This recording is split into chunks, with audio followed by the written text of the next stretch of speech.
1948 تک امریکہ کی کسی یونیورسٹی میں کسی سیاہ فام کو ایڈمیشن کی اجازت نہیں تھی۔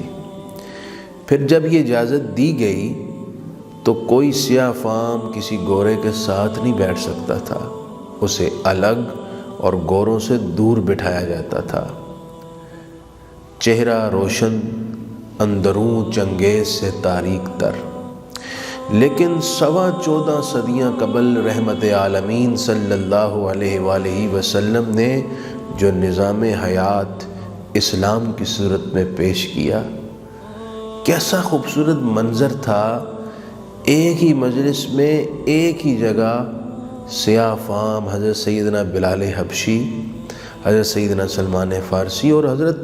صدیق اکبر، حضرت فاروق اعظم، حضرت عثمان غنی، حضرت علی مرتضیٰ مولائے کائنات رضوان اللہ تعالی علیہم اجمعین بیٹھے ہوتے، بلکہ ایک ہی برتن میں سارے پانی پی لیتے۔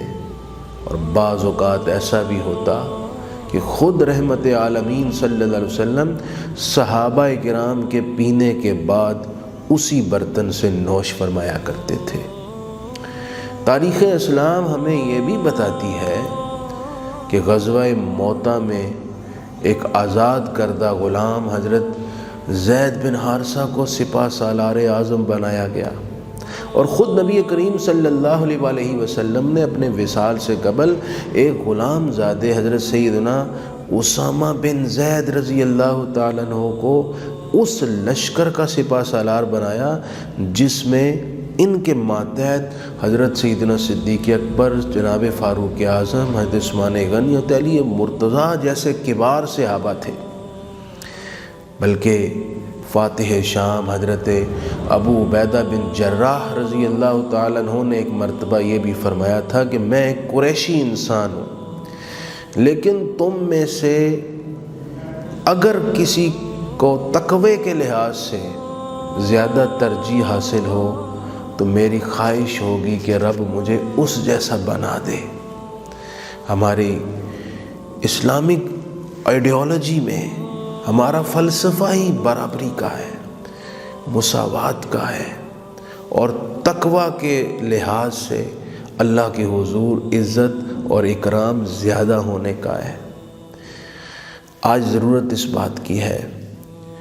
کہ ہم نسلی تعصب، خاندانی تعصب،